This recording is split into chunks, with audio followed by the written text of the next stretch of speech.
Shadows and Highlights command. Hi guys, let's talk about the Shadows and Highlights command. This command allows you to work with shadows and light in such a way that their balance is optimal for you.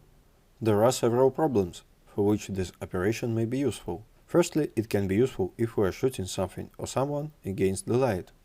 You are all familiar with such photos. They are similar. Sometimes there are silhouettes on such images. The second option is when the sun shines directly from above, and then we have hard shadows, for example from a hat or from a visor, and these shadows hide the details of the face. And I would like to emphasize these details somehow. Well, the third option is when you shoot on a cloudy day, or just your object is in the shade, and you would like to edit color and volume to this photo. Let's start with this example. Unlike previous operations, the Shadows and Highlights command doesn't have an adjustment layer, so we'll open it through the menu, Image, Adjustments, Shadows and Highlights, and we have a window like this. Initially it may look like this, and you can work here too if you don't have much time, but it's better to immediately select Show More Options and open this window.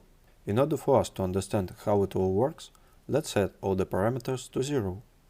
It is what a photo looks like without adjustments. We'll work gradually with shadows, with light, and with color correction. Let's start with the shadows. Let's try to make the shadows lighter. To do this, we increase an amount value in the shadows section. Then we added a little tone. The blur radius allows you to emphasize details if they are poorly visible. For example, we'll do something like this.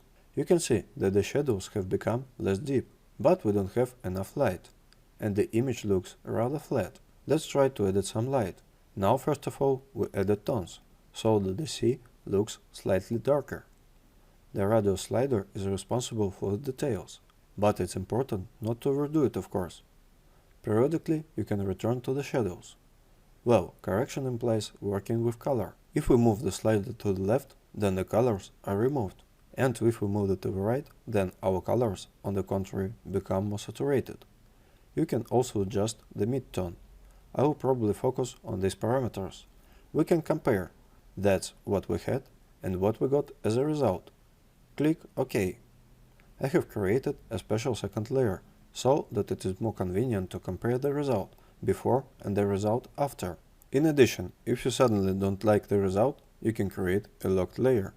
Then create another duplicate and try to make the correction again.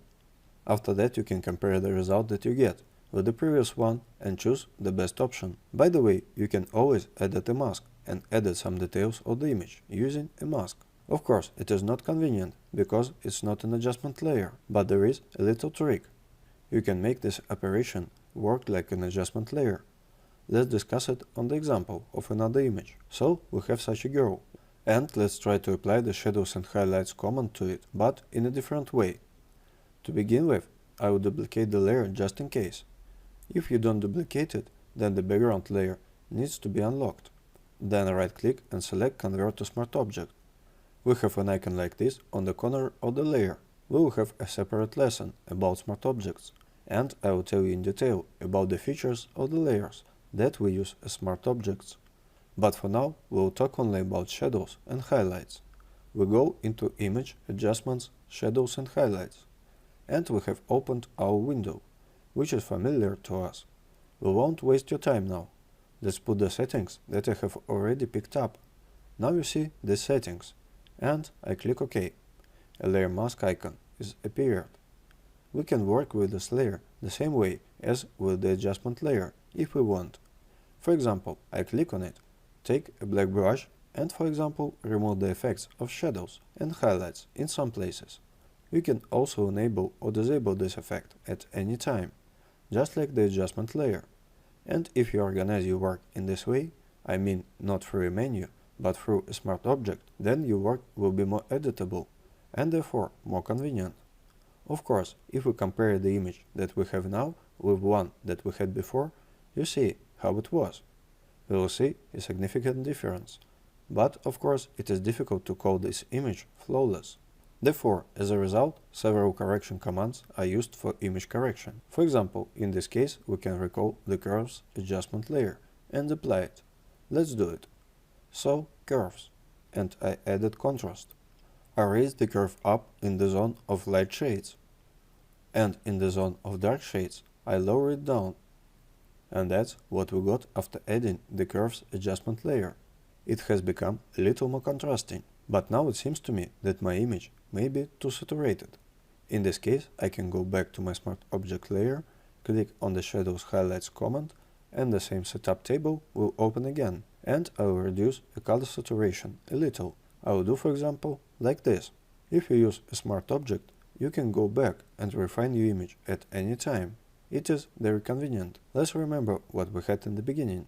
This was our image before we started working with it. And we got something like this.